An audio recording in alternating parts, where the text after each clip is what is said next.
hectic situation and it spilled up.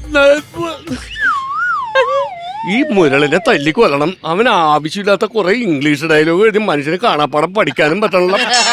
Hello captain, ഞാൻ മലയാളത്തിൽ പറയാം, പറ്റുമെങ്കിൽ താൻ മനസ്സിലാക്കുക, അല്ലാണ്ട് ഈ സ്കിറ്റ് മുന്നോട്ട് പോകില്ല. അതുകൊണ്ടാണ് കേട്ടാ. നമ്മുടെ ഫ്ലൈറ്റ് ഞാൻ ടേക്ക് ഓഫ് എന്ന് പറഞ്ഞോളൂ, അപ്പൊ തന്നെ അവിടെ ഓഫായി. ഇനിയിപ്പോ എന്ത് ചെയ്യുമെന്ന് എനിക്കറിയില്ല. മാസം ഒന്നായി കിടപ്പ് കിടക്കണം. ഞാൻ എത്ര തവണ വിളിച്ചിട്ട് നിങ്ങൾക്ക് ആകൂന്ന് പറയാൻ, ഇതിനെന്തെങ്കിലും ഒരു തീരുമാനം ഉണ്ടാക്ക്. ആ അതെ, MLA കൈയും കാലും പിടിച്ചിട്ട് ഒരു മെക്കാനിക്കിനെ അറേഞ്ച് ചെയ്തിട്ടുണ്ട്. അയാൾ വരാന്ന് പറഞ്ഞാണ്. ആ അത് കഴിഞ്ഞിട്ട് ഞാൻ വിളിക്കാം അങ്ങോട്ട് വൈകിട്ട്. Okay, I will call back you. Bye. അത് മാത്രമേ ഞാൻ പഠിച്ചിട്ടുള്ളൂ.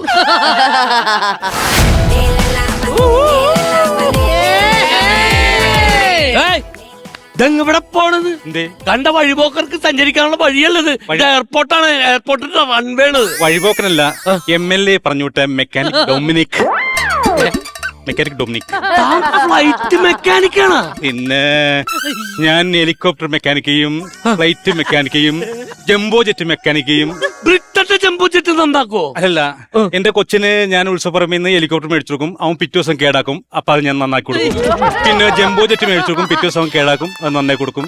ഫ്ലൈറ്റ് മേടിച്ചു കൊടുക്കും, പിറ്റേ ദിവസം കേടാക്കും, അത് നന്നായി കൊടുക്കും. എടോ, ടോയ് നന്നാക്കണ കാര്യമല്ല. ടോയ് അല്ല, ഞാനാണ് നന്നാക്കുന്നത്.